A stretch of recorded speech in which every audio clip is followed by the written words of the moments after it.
Hello, everyone, and welcome. This is the launch today of a report produced by the Ethical Journalism Network on the media situation in Ukraine. We're going to have a discussion about the report's contents, and I hope we're going to be able to focus some attention on the priorities that need to be given to support for journalists and media, independent media organizations in Ukraine. First of all, I just want to, if I can, say a few words about the report itself. The report is the final part in a jigsaw project of reports carried out by the EJN into the media situation in various countries of Europe, and finishing off this project with Ukraine seems to be the absolutely appropriate way to deal with it, because in Ukraine we see a concentration of many of the problems that exist in the post-Soviet world, and I think it's really very important that our report today will have real significance in terms of how we see and how we can support the media in Ukraine, but also looking at slightly wider, how we can see and equally support media throughout the region. This project has been carried out by the Ethical Journalism Network, which is a global network supporting journalists and media organizations striving for media independence and high quality professional journalism. We've been supported in this work by the Evans Foundation, and we're very grateful for the support that they've given us, which has allowed this report and other activities to be carried out. We've also had support from the European Union through an important education and development project organized by Destin over the past few years. And we've also received some support from the Norwegian media freedom support organization, Frittord. To all of them, we say thank you very much, and we're very grateful to have been able to put together this report. The report itself is very challenging. It began as a sort of an investigation into the situation in Ukraine before the latest conflict broke out more than a year ago. And the media scene is surveyed in a detailed report, which we have here. And this report is available online. One can pick it up. You can have a look at it. The report is also buttressed by a number of important essays which look at various aspects of the challenges that are facing journalists. And those are the questions of the role of journalists, for example, in investigative journalism, combating corruption, the challenge that journalists face in trying to produce unbiased reporting material in the midst of a conflict. And the importance of education and training and media development in helping to create an enabling environment in which journalists are confident, well-trained, and able to report freely. So this report is as up to date as we can make it in a fast-changing situation. So we ask you to read it, and we particularly ask you to read the detailed recommendations at the end. The detailed recommendations, there are more than 30 of them, are seeking to do a number of things. One is to put a focus on the need to support in Ukraine the journalists and media organizations that are trying to build a professional environment. So we're focusing on particularly education, media education, the need to reform, restructure, and improve the educational and training framework for journalists across Ukraine. Secondly, there's the need to ensure that journalists continue to be protected. The threats that face journalists are absolutely terrible. The number of attacks and killings of journalists in the latest conflict are there to be seen. I think the number is around 15 journalists have been killed so far. That is likely to go up. Unfortunately, that's the reality of how these things are. But Ukraine has never been an entirely safe place for journalists. We know, and I've known, working here in Brussels for the International Federation of Journalists for many years, I know that in Ukraine, dissident journalists, independent journalists were sometimes targeted for their work, and there have been a number of cases of where journalists have suffered even before the conflict began. So the issue of safety of journalists and the need to identify and hold to account the people who are responsible for attacks on media and the killing of journalists is a high priority, and it's really given the significance that it deserves within this report. The report also looks at the need for the international community, particularly the international community of media, to work together to support media in Ukraine. And we highlight a number of actions that are being taken by the media support organizations, and we'll hear later on from our panel exactly what that means. So that question of sort of continuing media support and helping to develop the media scene in Ukraine is absolutely essential. What we're seeing here in the report is really there are two strands which I think are important to highlight. One is what we can do now in practical terms to support media and journalism in Ukraine, and what we can do as part of the media scene, but also what the international community can do. The international organizations are particularly important, and we look to more international support is the call that we feel most strongly. So we have, that's the broad outline of the report, and we hope that you will read it, and we hope that you'll give us feedback on what we can do. What I'd like to do now is to move on very quickly and introduce the panel that we've got here in Brussels, who are going to be complementing what we will hear from Ukraine. I've got with me some old friends and who are experts in their own fields. Adeline Hulin, who's with me, is from UNESCO. She's very much involved in the work related to freedom of expression and European Union partnerships with UNESCO. And UNESCO have always been a great friend of in all aspects of the support for media that I've talked about. Next to her, I've got Jean-Paul Matos, who has done almost everything that is good that can be done in journalism in a really distinguished career. He's a former editor. He's worked for Human Rights Watch as a European director. He's constantly writing, tweeting, and telling us and giving us access to his rich experience and so on. Jean-Paul is one of my best friends and one of the best journalists in this region. So I'm really pleased that he was able to join us. He has also written one of the essays in the report, which is actually a very significant one and by no means easy to write, which is the essay that's talking about how you can be an unbiased journalist in the midst of a conflict. So good luck with that when we get around to that discussion. And the third one, colleague that I've got with me is Tom Law, from the Deputy Director of the Global Forum for Media Development. Tom, it's really nice to see you. He's an old friend of mine. He worked with me through the launch of the Ethical Journalism Network and had done tremendous work. If the Ethical Journalism Network is really sort of working and humming along today, which I know it is, a lot of it is due to the work that Tom put in at that time. So thank you very much, Tom, and thanks for coming. So we've got this panel here in Brussels, and we will hear from them later on. But I think what we should do now is we should actually go to Ukraine and let's hear from our colleagues there. The people on the ground in Ukraine and the journalists and media organizations have had enormous problems. Of course, and that's easy to see.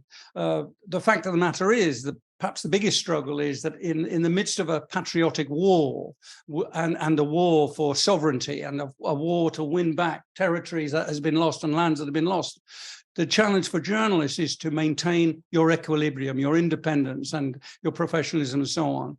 And the Ukraine journalists have more than risen to that challenge. And I think it was no surprise that they received a Pulitzer Award last year for the courage and determination they've shown. So our report and what we've done is very much a tribute to them and a tribute to the work that they've done. And the first speaker I'd like to introduce is Lena Kush, who's the first secretary of the National Union of Journalists of Ukraine, a member of the European Federation of Journalists, and an organization that I myself have had good personal contact with for many years in the past. So Lena, thank you very much for joining us. The floor is yours. Thank you, dear Aidan, for inviting me to discuss with panelists and to discuss such an important topic. I represent the largest journalist organization from Ukraine with 80,000 members and 24 regional organizations. And I will try to give you some impression and some insights how Ukrainian journalists work now and what their needs are. I would like to start from telling about three areas on which we as a union were focused during the last 2 weeks. First, we analyzed the experience of journalists worked in Kherson and covered the flood after Russia blew up the dam in Kakhovka. For the first time, journalists faced two dangers were combined at once, the water and shelling. We provided newsrooms and news teams the safety equipment, bulletproof vests and helmets, but it turned out that bulletproof vests absorb water, get wet and pull under the water, pull down.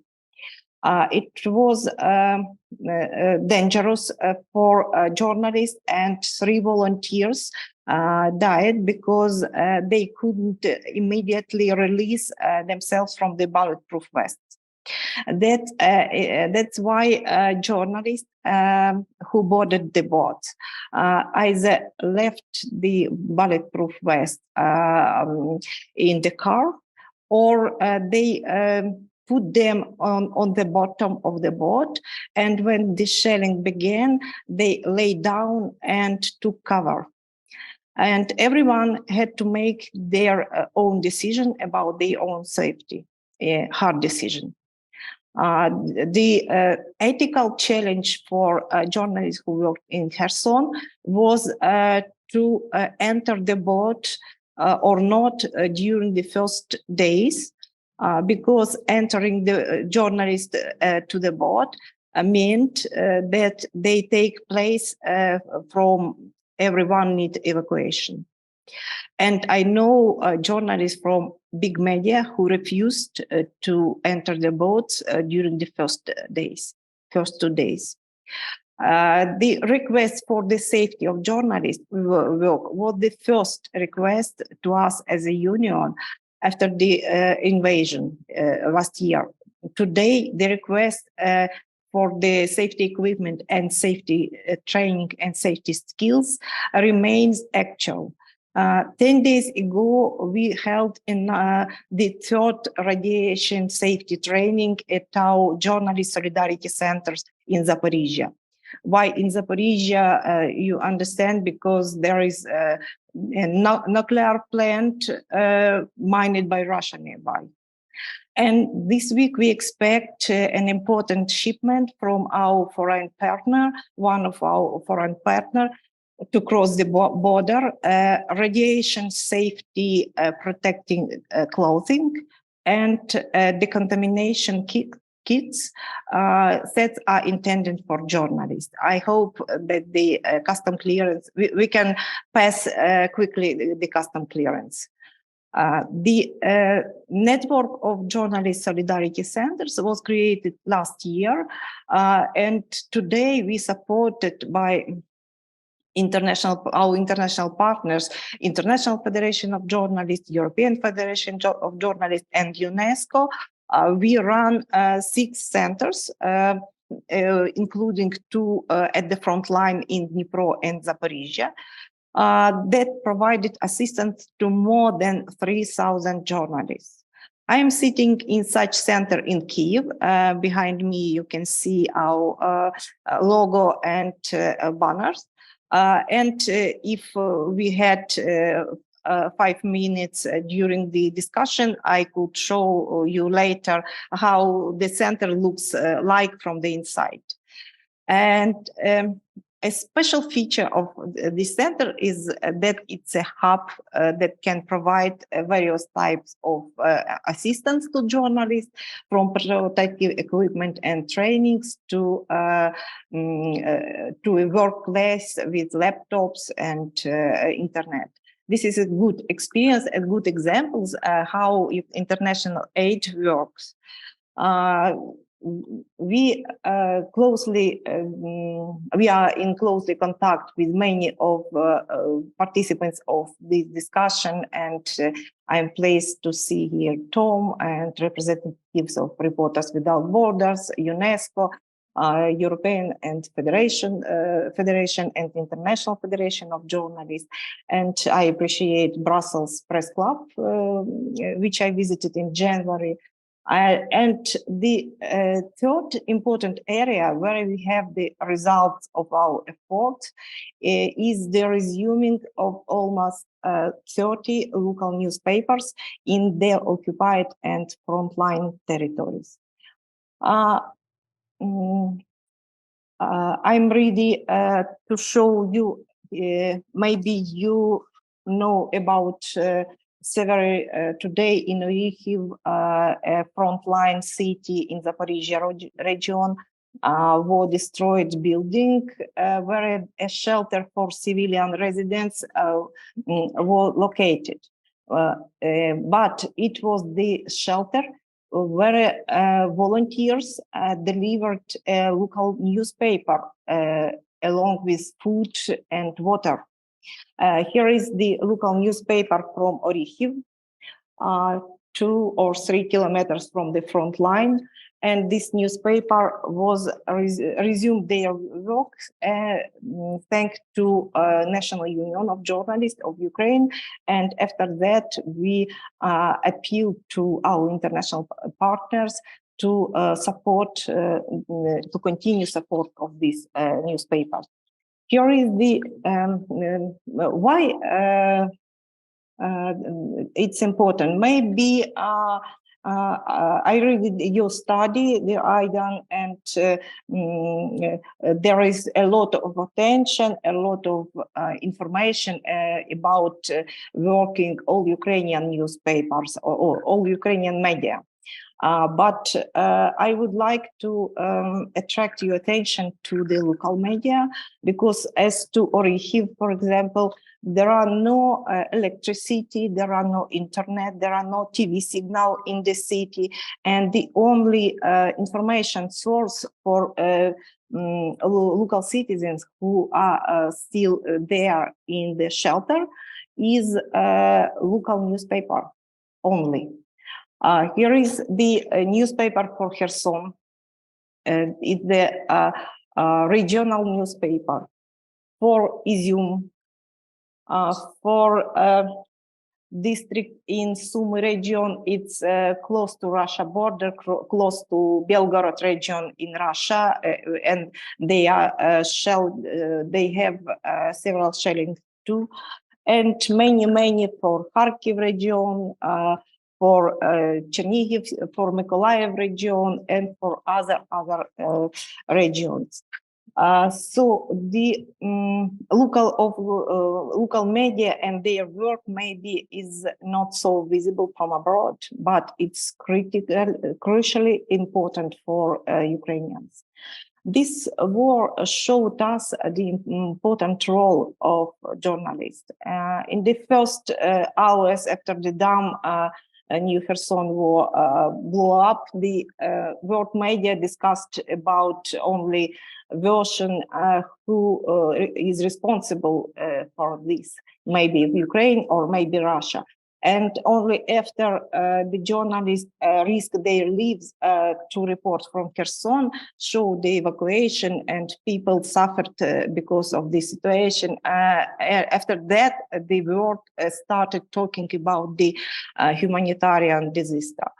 and ecological disaster. We know what role the reports of journalists from Mariupol or Bucha played in this war. So this is the answer to the question why it's necessary to continue to support Ukrainian journalists.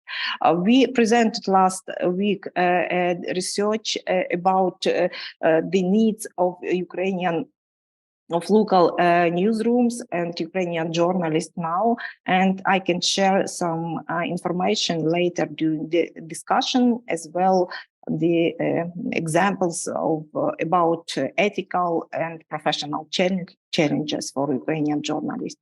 Thank you. Thank you very much indeed. I mean, that's a very sobering intervention on your part, Lina. You've described very, very well the awful situation that's facing not just the journalists, but the people that they're writing their stories for in Kherson and elsewhere. And I think you've highlighted a number of issues which are incredibly important. And I think the focus on local journalism and the need to support local journalism is certainly something that's been taken up in the report and is one of the major aims that we have adopted, which is to try to ensure more international recognition of the need to support local journalism, and that needs to be translated into practical support.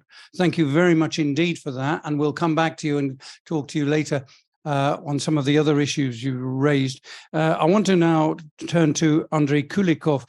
Andrei is the chair of the Ukraine Ethics Commission. The Ukraine Ethics Commission is a remarkable body, it seems to me, because it continues to function as a self-regulatory body in the midst of the conflict and in the midst of the war. And I think that there are enormous challenges facing the commission, and I think it will be really it's an important sign of the commitment of the press and the media and journalists in Ukraine of their commitment to independence and ethical values in journalism.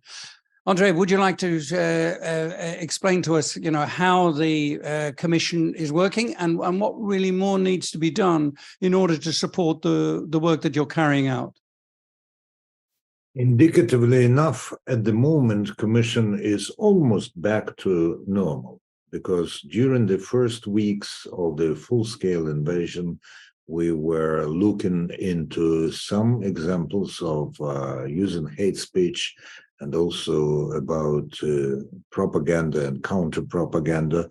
But when the situation on the front has more or less stabilized, approximately from August or maybe September last year, well, the complaints that we are looking into returned back to almost what we had before the full-scale invasion. And this is about intrusion into privacy. This is about alleged damage to personal and business reputation and all this kind of stuff. And this, of course, is an indication of the viability of Ukrainian journalism and viability of our audiences. And the connection with the audiences is a key to what we do or try to do. On my personal side, I would like to 100% support what Lina has told. I admire the work that the National Union of Journalists does.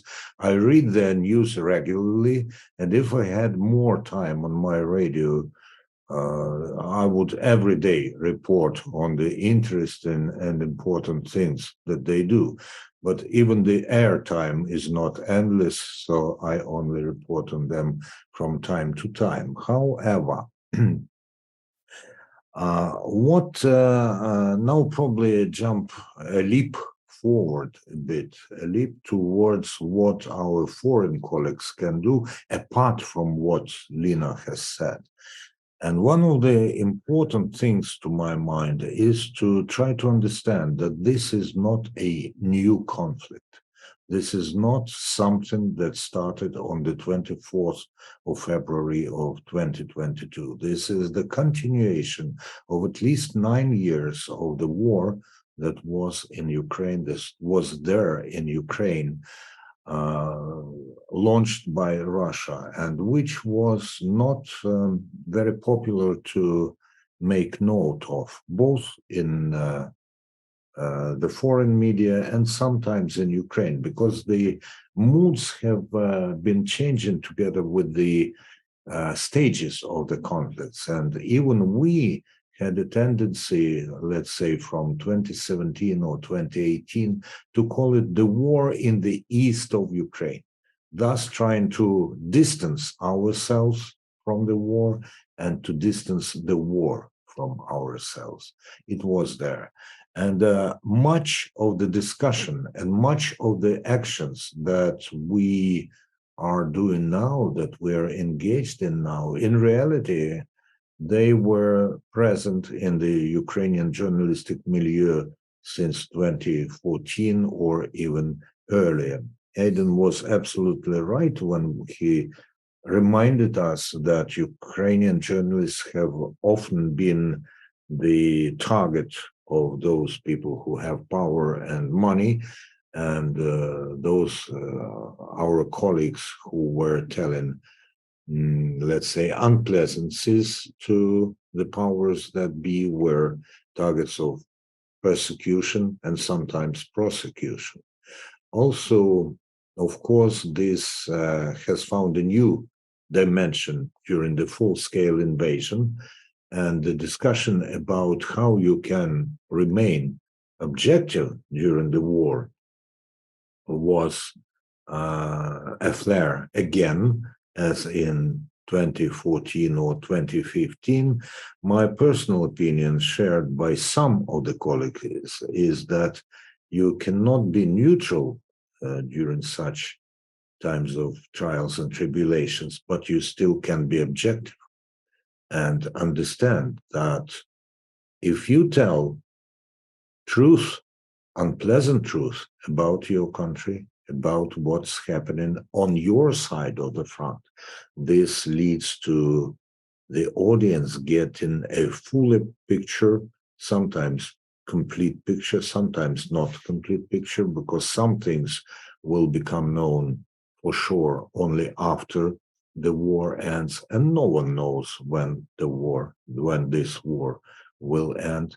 But as you know, if we apply this principle to tell truth, nothing but the truth and the whole truth, then I think that we can tell truth and nothing but the truth. The whole truth will become known later, but it still remains our aim to dig out this whole truth. So in order to understand and put the events in Ukraine in the context, I think we shall admit that the conflict, the war, the aggression has been there for many, many years. At the moment, I think that in the Ukrainian Journalistic Guild, there's still not enough clarity about whether we can fight propaganda with propaganda, or we should juxtapose propaganda with information, with facts, with fact-finding. And I think that in many cases we forget about the replacement therapy, I would say, because it is not enough and sometimes not very productive to just reveal or reveal the lies that are spread about Ukraine. You have to offer both internal and external audience a truthful, interesting, and easily digestible information so that they go to you for the news and reports and analysis instead of going to other sources. And to make them go to you, you have to be close to earth, close to the ground, as close to the truth as humanly possible, and to know and not be afraid to provide the answer why sometimes it is not possible to tell the whole truth. And of course, we know that there are limitations which are reasoned by the martial law and other war circumstances. And while some of them, most of the colleagues accept as necessary, like a lag between the missile hit and the time when we can report where it actually hit, and the publication of the names of injured and so on and so forth, some of them seem to curb the freedom of reporting, like the recent decision by Ukrainian military authorities that there should be 3 zones for reporting, and not everyone can get to the red zone, not everyone can get to the orange or yellow zone, but of course everyone can work in the green zone. In some cases, this does put limits on what we can do. So basically, and again, what the National Union of Journalists does in relation to local media is absolutely indispensable and absolutely admirable. I work for a third sector radio station. We are owned by a public organization, and we do not broadcast over the entire country. We have limited broadcasting areas, but we know that when some of the regions in some of the areas in Kiev region or in Kharkiv region were occupied by the Russians, radio remained the only source of information from the free territory. And people started to dig out their old transistor receivers from their lofts or from their cellars and listen to it. And the same happens to the printed press. While, of course, many of us have heard final verdicts written and pronounced both for radio and for printed press. And this shows that the mission of media during the war is to save lives.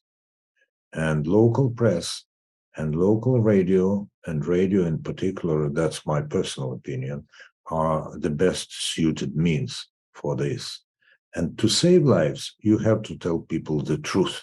You have to inform them about what is safe, what is unsafe, and where our people who are in power may be doing something wrong.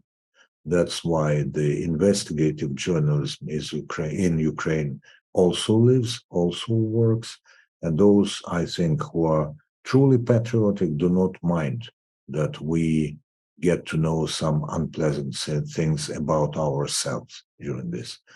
With this, I rest my case.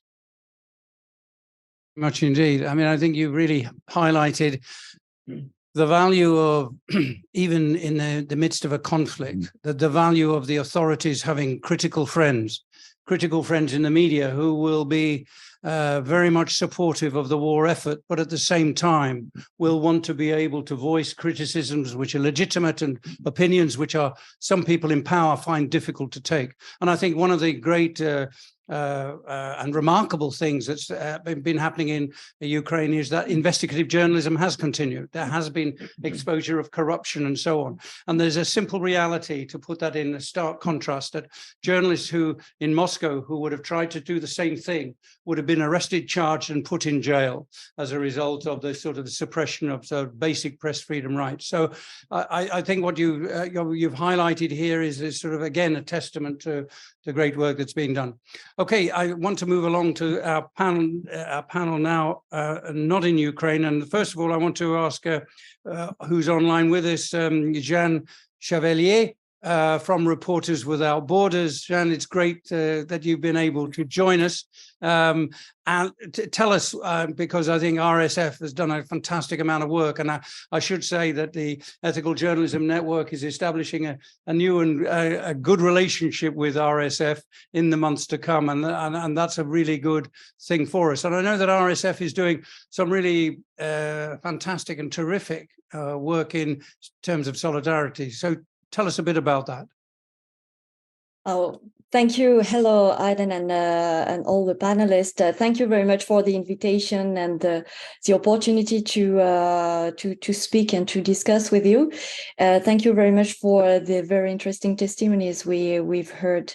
We just heard from Nuju and from Andre. And also just one thing. My name is Jeanne Cavelier. Sorry, not Chevalier.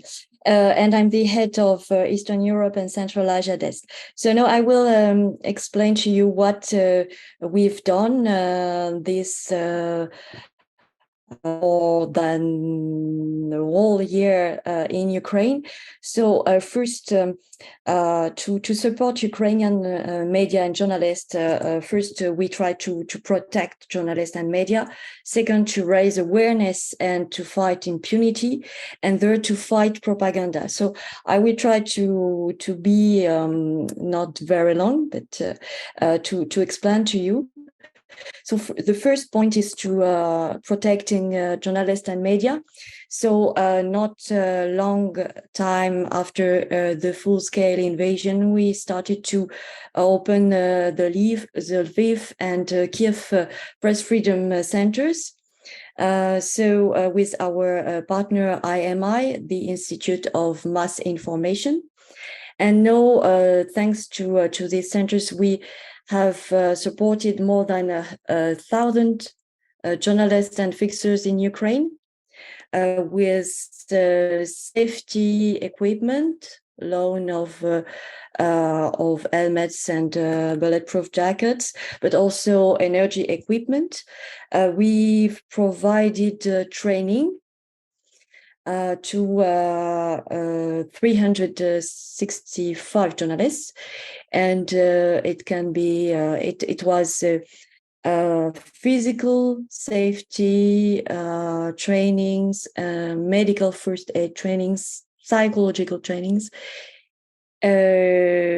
Also we have, since we have UNESCO here, I can mention also we translated into Ukrainian with Nuju last year the UNESCO and RSF handbook on journalist safety.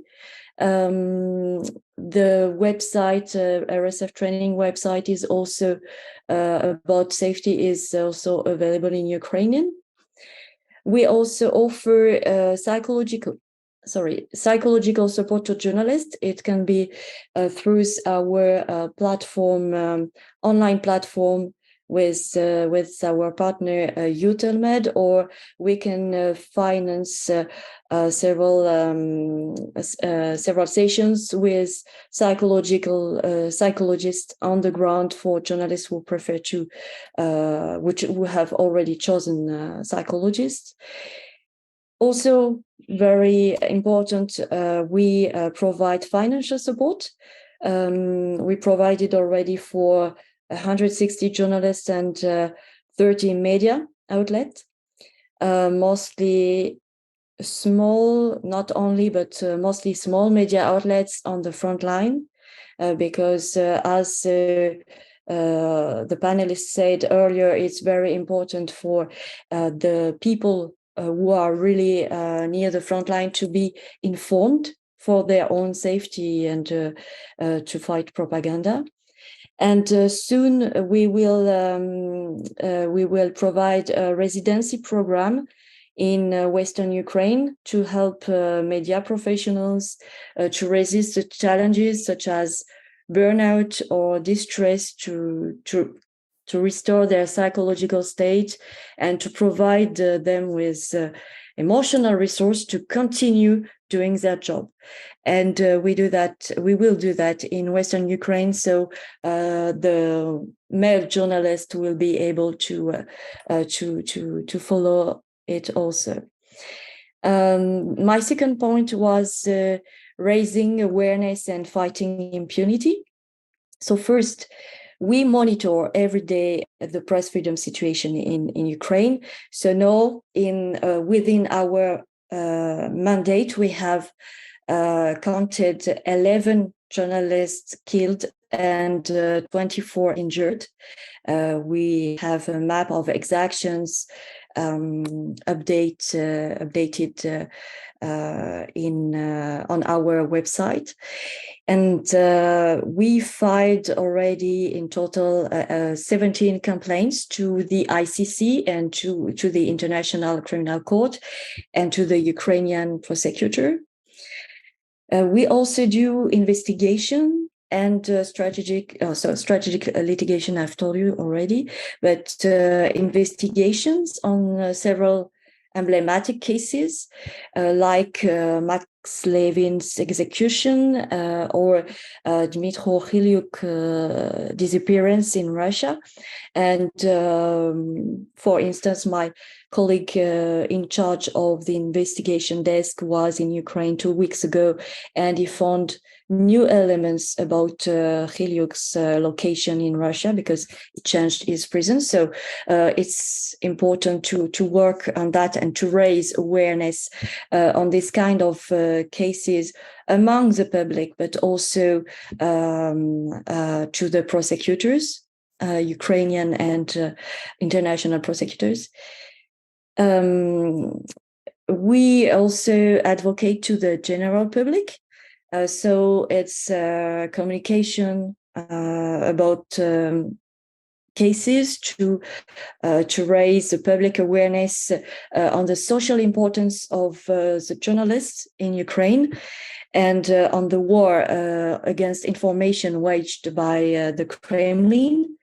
It can be through press releases, through reports, tweets, videos, participation in conferences, and other actions.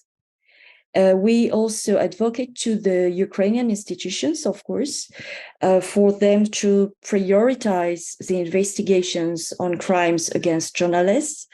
And because you know that without journalists, we can't know the truth, and we can't know freedoms if freedoms are respected or not. And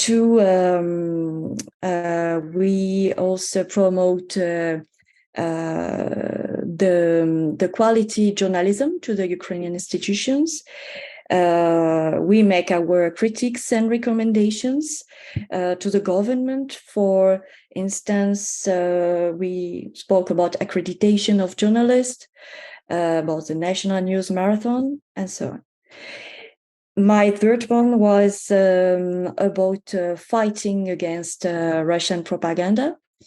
So it can be through talks with YouTube, which is quite difficult to set up, but we manage step by step to set up a real discussion with them. It's through the GX Fund that we launched last year. It's a fund for journalism in exile, so that media outlets that and journalists that had to flee their country can come back to journalism very quickly in their host country abroad. We found through the GX Fund media from Russia, Belarus, but also from Ukraine. Another way to fight Russian propaganda is through the satellite package we will launch with Russian-speaking independent channels with Eutelsat. We managed to stop, to prevent Eutelsat to broadcast three propaganda channels in Russia. And instead of these channels, we are building right now, and it will be out soon, a satellite package of independent channel. We also have the collateral freedom operation to circumvent to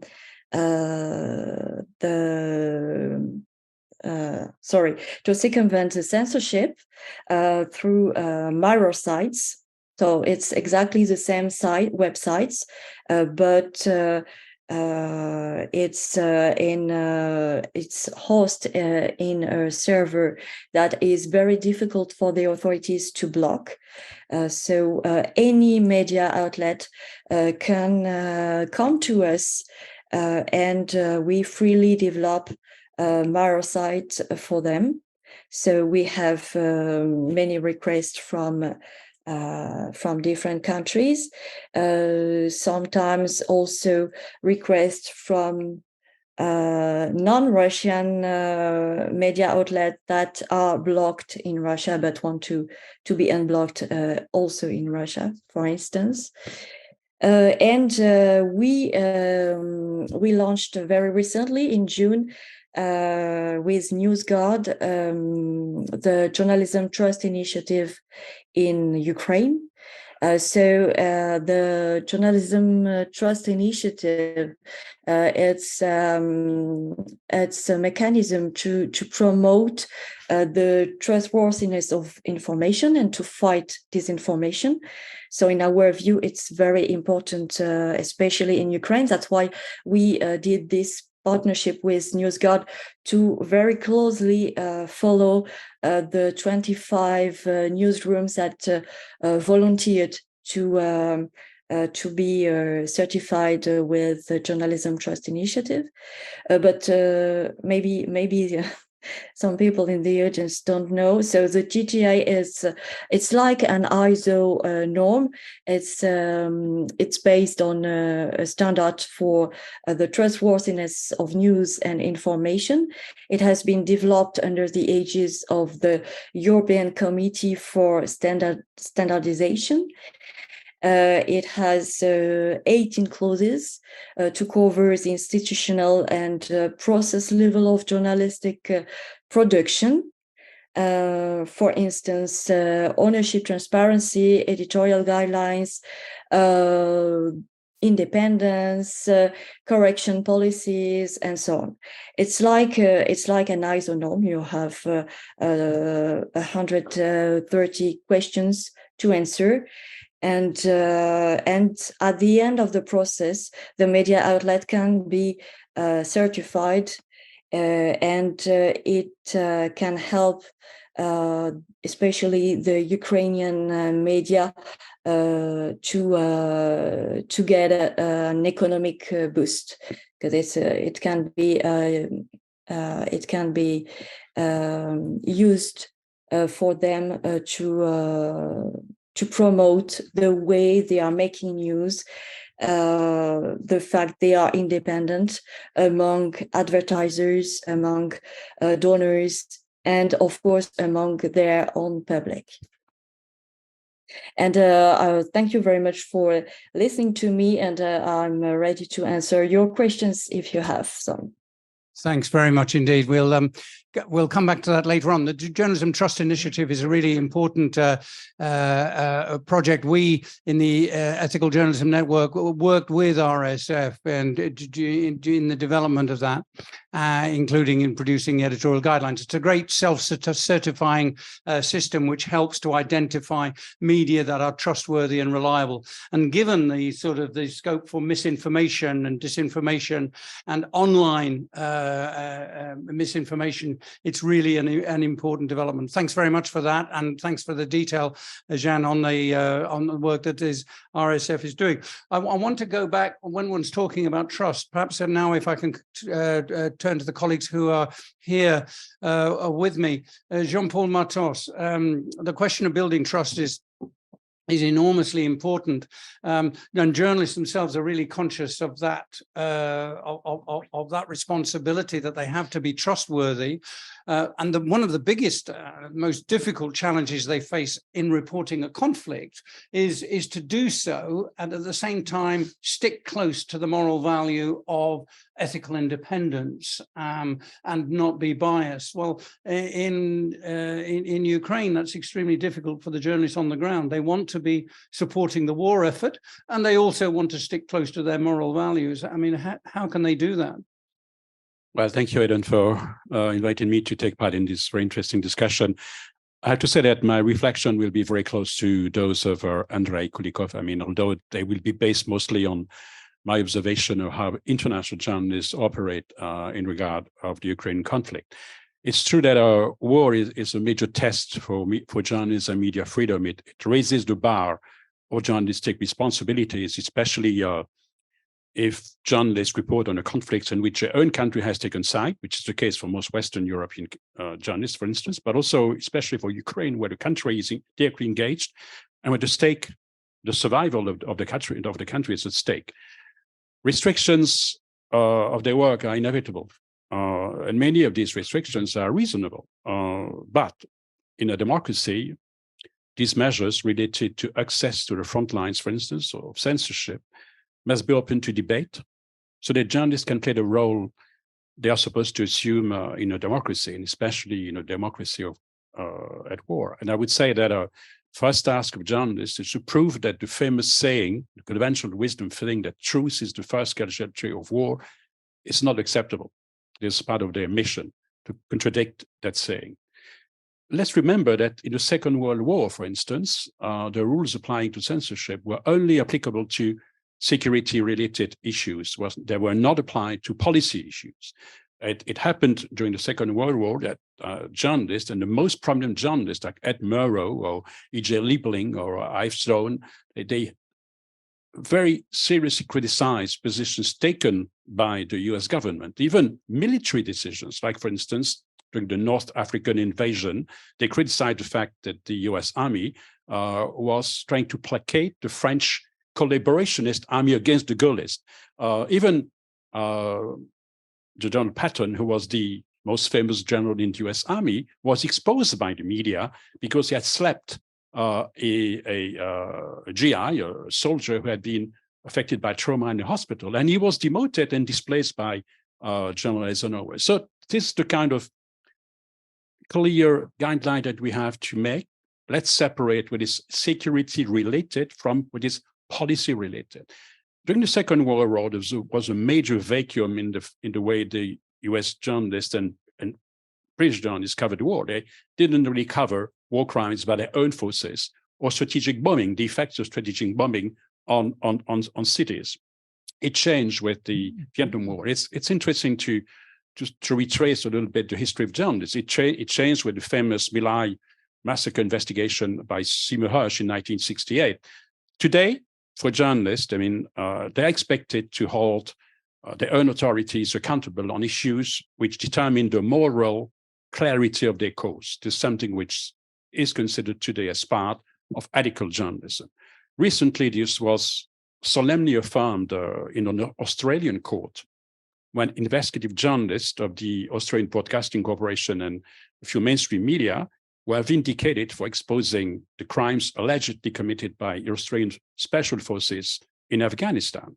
It's part of the discussion today of the use of banned anti-personnel mines or cluster munitions by both sides in the Ukraine war. It's an issue which is at the heart of the moral clarity of the cause. A democracy and its ally are not supposed to violate international humanitarian law. Of course, yes, these reporting decisions are very tough to take, especially when journalists feel close to a country which has been brutally aggressed and submitted to an unprovoked war and its abominable consequences of civilian casualties, war crimes, occupation. In the case of the Ukraine war, we are to some extent in a similar scenario as during the siege of Sarajevo in the 1990s, where many correspondents practice what Martin Bell of the BBC called the journalism of attachment. Like today in Ukraine, they were faced by an old-fashioned morality tale of good versus evil, of the Goliath versus David, the illegality of the war, the indiscriminate shelling of civilian areas, the commission of war crimes, and Western governments' united front against what they see as Putin's revanchism have inevitably drawn a clear line in the sand. Who in the journalistic community today wants to provide comfort to the enemy or feed its propaganda machine by revealing facts that reflect poorly on the country one feels close to? Who wants to be seen as bashing the victim? This is the core dilemma of most journalists, and especially of international journalists covering the Ukraine war. The dilemma, of course, may be solved in different ways, depending on journalists' own feelings. And my purpose is not to judge colleagues to take a different path than mine, but ethically, there's, I think, only one way out of the dilemma, is telling the truth, even when it hurts, especially when it hurts, as Le Monde founder Hubert Beuve-Méry famously said. The duty of a war reporter is to confront the uncomfortable, said Jamie Detmer recently in a Politico article. However, uncomfortable, and regardless of whether it is used for propaganda or twisted by a brutish aggressor, the press is still duty-bound to tell the truth. Applying to all the actors in a war the same criteria as required by the impartiality doctrine is not falling into moral equivalence. Russian war crimes are systemic and massive, and journalists have been documenting them as fast and as rigorously as possible, not only to establish the truth, but also to contribute to justice and to the fight against impunity. But the good guys, or the side we feel close to, should not be exempted from scrutiny, especially since they have made the values of democracy and freedom the pillar of their narrative. Uncomfortable stories which contradict the pro-Western, anti-Russian discourse which dominates the coverage of the war in the West must also be told. Truth-seeking without fear or favor, criticism of flawed policies, principled dissent should be seen by democracies as an asset in a war. By highlighting official mistakes, abuses, or lies, independent journalism protects the country's reputation and helps to prevent or correct acts which might undermine military efficiency, public approval, or international support. This is a lesson of the Vietnam War, as Hannah Arendt brilliantly demonstrated in her 1971 essay in the New York Review of Books, Lying in Politics, a reflection on Pentagon Papers, a conflict which, at the time, former Defense Secretary Clark Clifford had said was based on false premises and was allowed to continue and to lead to a defeat because too few in the media or inside the Beltway dared to say the truth. This is the lesson that Craig Whitlock draws in this book, Afghanistan Papers, published 2 years ago and based on declassified official documents. And he says, explicit and sustained efforts by the US government to deliberately mislead the public led to the disaster.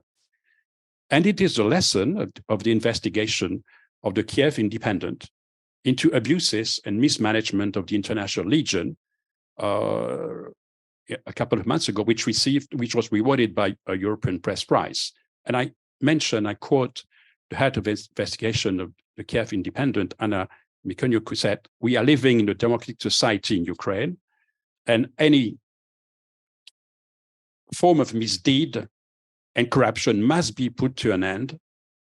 Our audience shared our views on this. The only way to strike back propaganda is telling the truth. Our soldiers are defending not only our territorial integrity, but also our values. It is so important to have an active society, to have journalism in place which combats corruption. It shows Ukraine is very different from Russia," end of quote.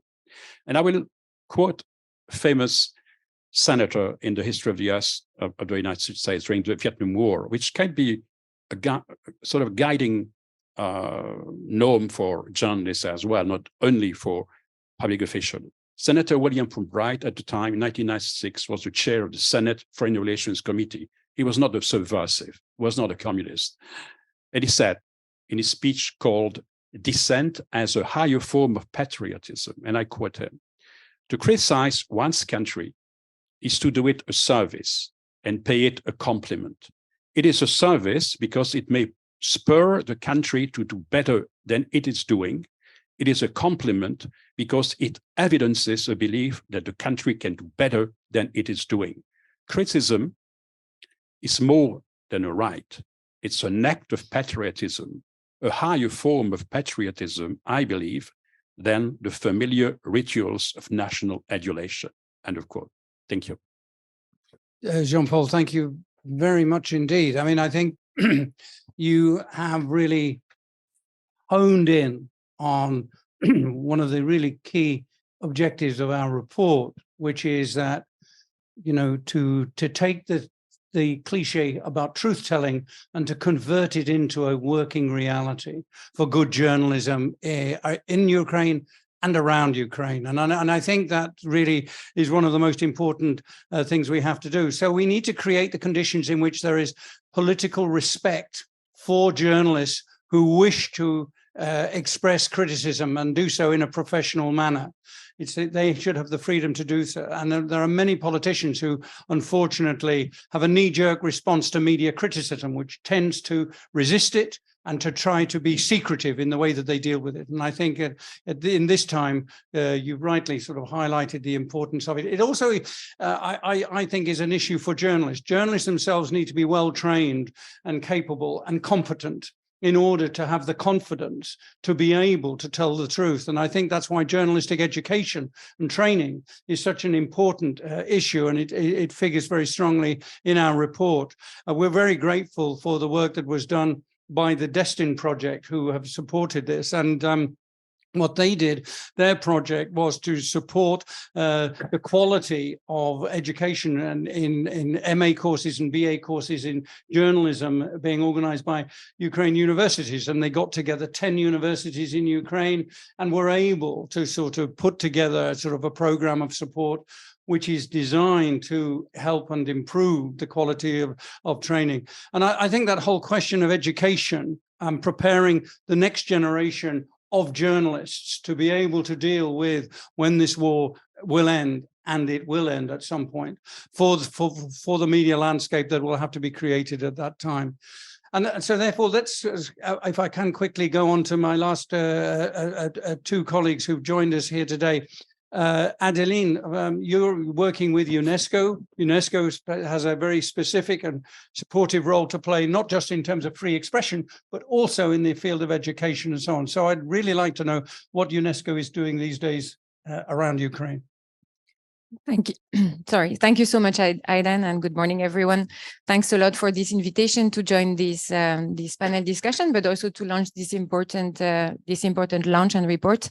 And going back to the report, I think it's a very important one. I enjoyed very much reading it because it gives a really interesting picture, as was just mentioned before, about the situation and the media landscape in Ukraine before the war. But also right now, and some of the challenges that existed before, like the issue of ownership, disinformation, but also highlights how the media landscape and media right now have been affected by the war. And we've heard like very interesting testimonies from our colleagues in Ukraine, and how journalists have become overnight purveyors of life-saving information. And at the same time, really, an interesting part of the report is about the information distribution and audience engagement, and how much the viewers have been drifting away from television, turning to social media, especially Telegram, but also how this is raising some journalistic ethical standards and the need for specific education in that respect. And beyond the analysis, as you mentioned at the beginning, there are a lot of recommendations and concrete actions. And needless to say that these recommendations are very much in line with UNESCO's actions and work in Ukraine and engagement since the beginning of the war. And I don't really want to repeat what was said before, because indeed we've heard from RSF, from BNUJO, from the Ethical Journalism Commission, a lot of what has been done. Maybe just to say that as coordinator of the UN Plan of Action on the Safety of Journalists and the issue of impunity, a lot of UNESCO's work and priority has been about the providing safety to journalists and monitoring crimes against journalists in the country. We've mentioned and we've heard with RSF, but NUJO as well, the establishment of this network of Journalist Solidarity Center, providing education with also like legal advice and training to journalists, and how this has been very important, with more than 700 journalists that have been trained on those issues. But another area of the work of UNESCO has been very much centered on ensuring the continuity of the work in the country. Among others, the relocation of some offices of NUJO and the Independent Media Trade Union to safer area, but also the support to local media and hyper-local media. We've been also providing more than 40 hyper-local media outlets with energy equipment for them to continue operating, and also launch a specific program with the World Food Programme to provide hundreds of journalists with basic income to continue their work informing the population. But as you say, the recommendation goes beyond the continuity and ensuring safety of journalists. It's also about, a lot in the report is about education. It's about media literacy and media development.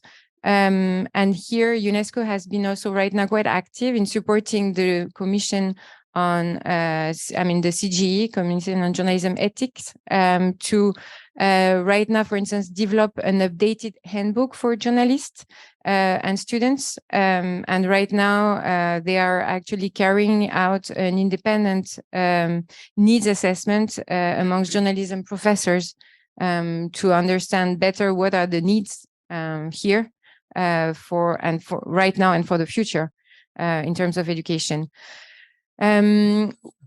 Separately in terms of education, but we've been also providing through the Heritage Fund, we're documenting damages to cultural sites and the resilience of the cultural sector in Ukraine through photojournalism, and providing here capacity building and training to support journalists, around 65 right now, to document the impact of the war on the cultural sector in the country.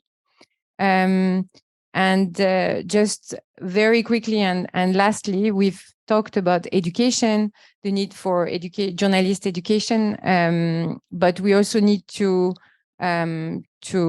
improve and to work on media literacy and media information literacy. I think this is something, there are some striking figures in the report about that need and about the fact that there is a huge part of the population that does not necessarily have the critical thinking skills in order to distinguish like disinformation propaganda from truthful information.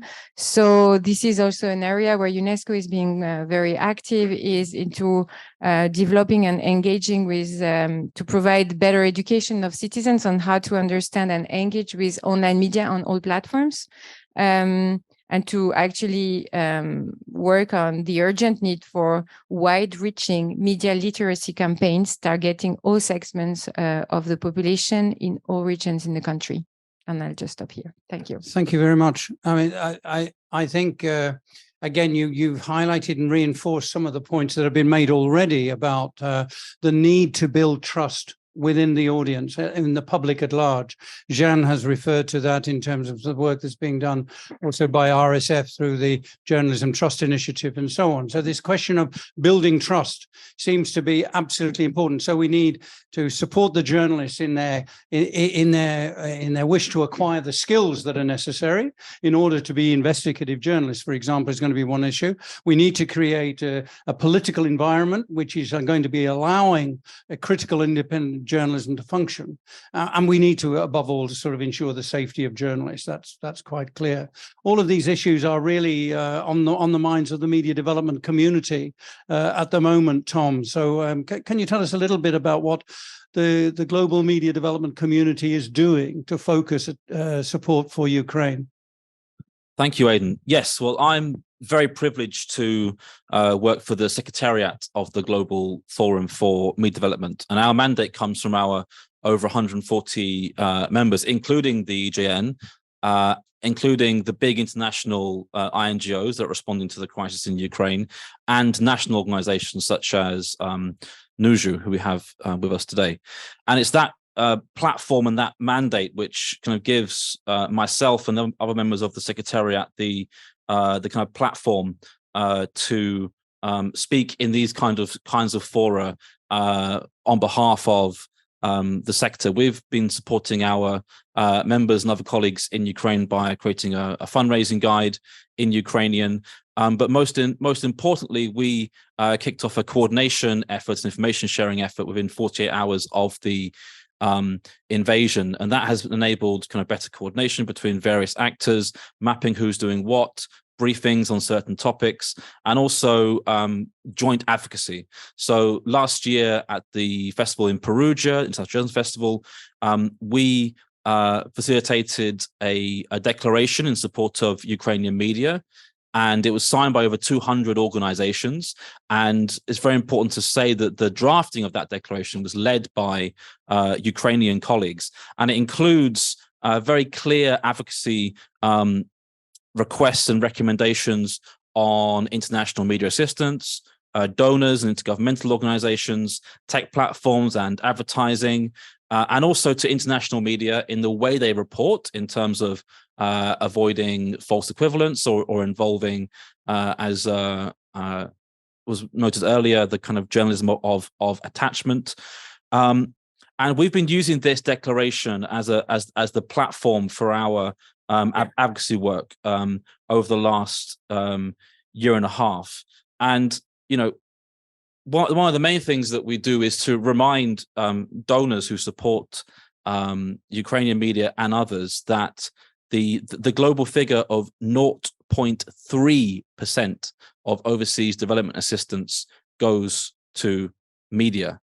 And that is too low, and that is unacceptable, and it's been too low for too long. And of that fraction of overseas development assistance, only a fraction of that actually reaches the countries themselves, and too much of it is spent outside of the country by international intermediaries, and that's something that we want to see changed. Now, Ukraine does, comparatively to other countries, has historically always received a large, significant amount of support to journalism, and that has increased over the last year and a half, understandably. There are signs that there is some fatigue in the donor community to supporting Ukrainian journalism, and we really want to make sure that is addressed. But almost as important as the amount of support is how support is structured. So, for example, we've held a consultation with the Journalism Funders Forum, hosted by Filia, with the Media Development Foundation Ukraine, Lviv Media Forum, the Fix, on how philanthropy can better support Ukrainian media, and you can find the details of that on our website. Now, as journalists, we are familiar with the principle of doing no harm. But what does this mean in terms of international media support? So many of us in this room, and I'm sure Ukrainian colleagues online, will have, I think, over especially maybe in recent times, but also before, been asked to indulge in a more counter-narrative approach or a strategic communications approach to their journalism based on the motivation and the intended outcomes of who is giving that support.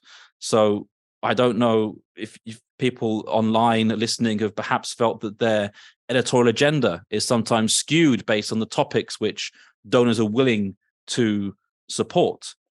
And we have seen, rightly so, lots of support for reporting on war crimes, responding to disinformation, etc. But if the support that's given is only in the frame of countering disinformation, then that will not adequately serve the needs of audiences and their broader needs as audiences as well. And over time, that will be corrosive in terms of the trust which audiences have in journalism. So I think we have to ask the question about whether or not we are actually living up to some of the very trendy words in our sector, like decolonization and localization. These localization has been buzzwords for years, but have we actually changed the power dynamics between donors and those who are the recipients of funding? Are need assessments done by trusted national actors rather than external experts? Are trusted national actors being given the tools to lead, or are they junior partners in projects that are dominated by international organizations? And is media support always given through the prism of responding to disinformation rather than making a more positive case for journalism's role as a public good, as so clearly articulated by UNESCO in the Windhoek +30 declaration? And sometimes a complaint that we often have from our members is that they can only get funding for fact checking and media literacy, whereas the fundamental support they need is often quite different. And that's the kind of practical danger if we don't actually provide holistic and genuine solidarity. And sometimes we do live up to these questions, and sometimes as a sector we don't. But we have to do better, and we have to make sure that we find a way that we can be really self-reflective and improve how, as a sector, we go about supporting Ukrainian media now and in the future in a way that is genuine solidarity and is led by their needs, and not through the prism of being seen as a tool of foreign policy. Because if that approach is stronger than taking a much more holistic approach based on the principles of what we know media assistance can look like, then in the longer term we're going to undermine the ability of Ukrainian journalism, Ukrainian media to play the vital role that it has to. And just one quick nod to a previous project from the Ethical Journalism Network, which Aidan and I worked on, and that was around testimony of journalists at international war crimes tribunals. Now, at the moment, journalists are gathering evidence and information on war crimes that are happening in Ukraine. And at a certain point in time, we don't know when, there may be international war crimes tribunals. And at that point, the ethical questions exponentially increase.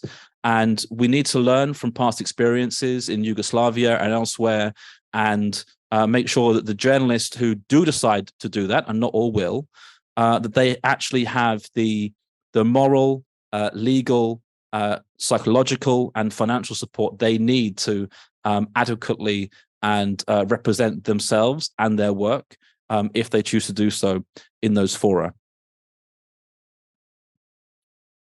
Well, Tom, thank you very much indeed. I mean, that was really an extremely good intervention, because it actually puts on the table a number of very serious questions and challenges to the international community.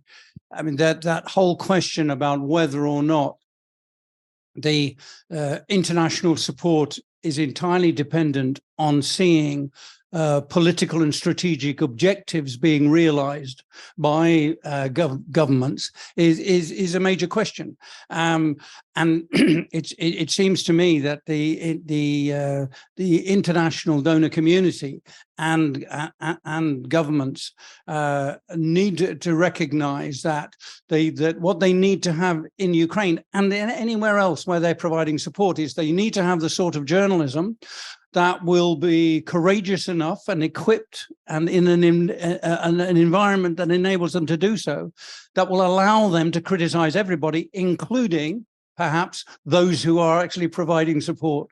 That sort of question of independence of journalism is not a tap to be turned on and off according to the political and strategic needs of countries. And I think that's particularly important. For example, one of the reasons why I think we certainly think that independent journalism is important in Ukraine and has been demonstrated to be so over the last recent months, has been in the question of, for example, exposing corruption, internal corruption. And Ukrainian journalists have actually shown great courage, but also great professionalism in being able to support the war effort, but at the same time to call out corruption within the state. And that's extremely important. And it will become more important, even more important, when the hundreds of billions of dollars and euros are going to start flowing into Ukraine for recovery and reconstruction programs. And it's going to be absolutely essential during that period that there is a media landscape in which journalists will have the confidence and the freedom to be able to do the work that's necessary in anti-corruption investigation.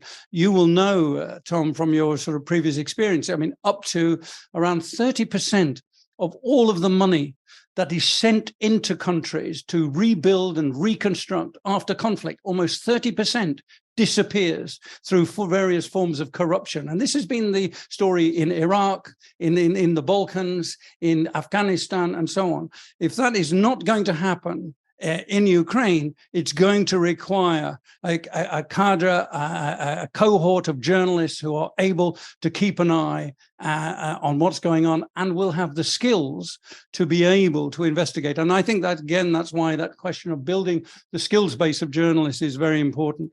I want to go back, if I can, to our colleagues in Ukraine.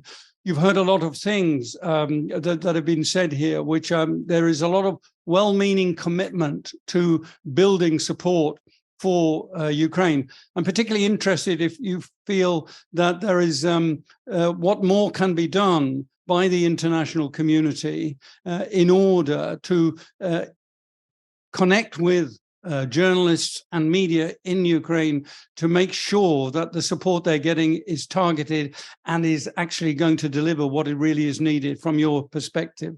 Would either of you like to sort of comment on this issue and what you've heard so far? Lena?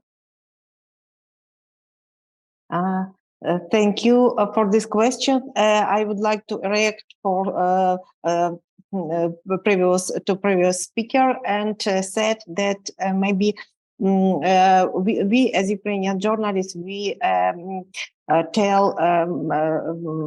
should tell more about our work and about our success work, because it's a work of Ukrainian investigate journalists who investigated the documents of Ministry of Defense, what led to adoption new law on the opening of public procurement. It's the work of Ukrainian journalists led to the resignation of some officials in Ukraine during the war.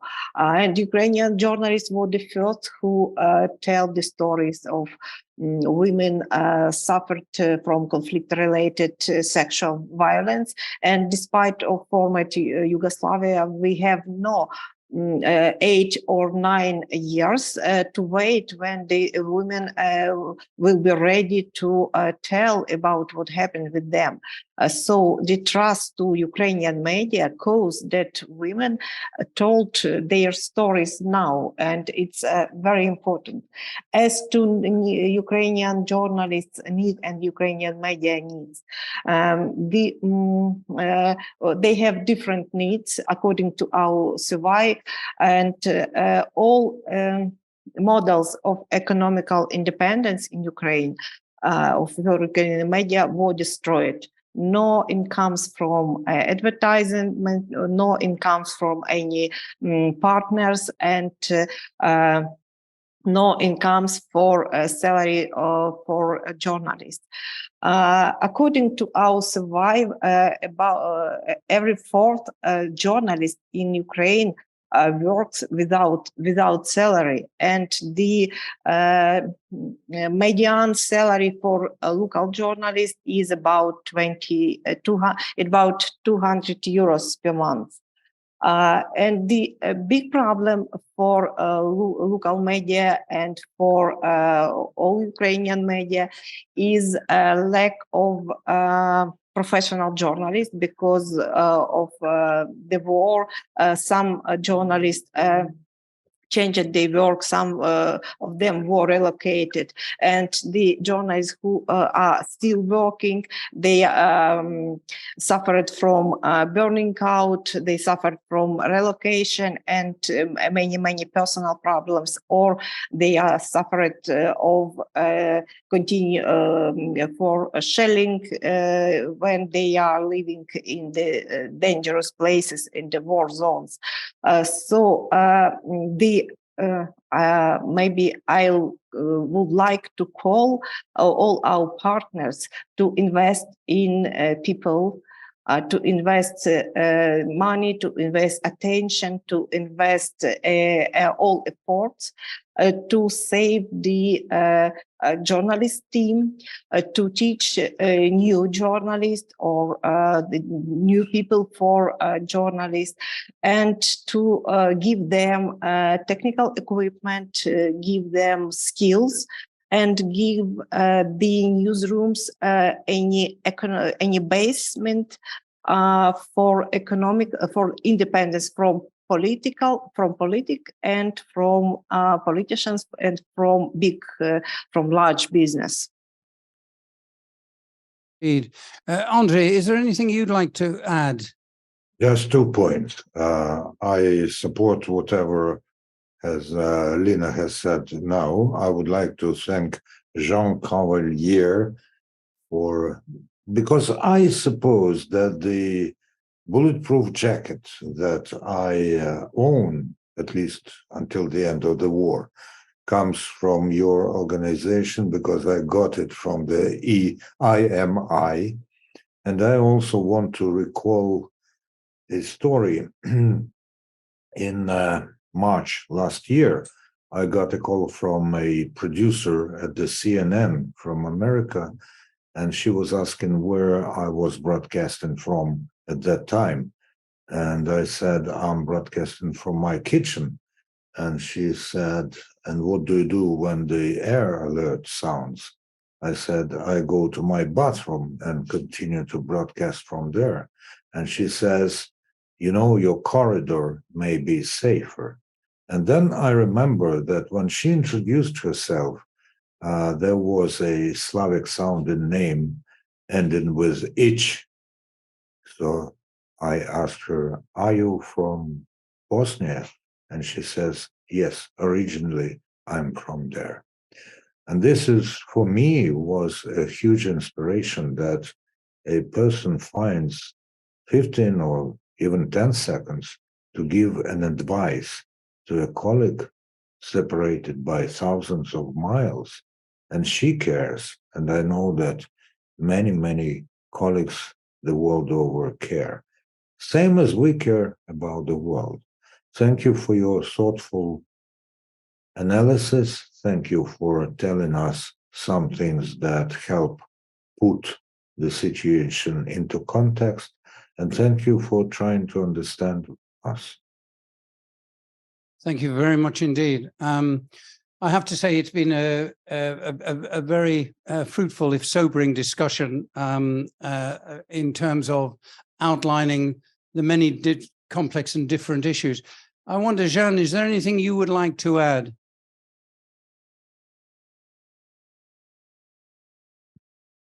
Yeah, yes.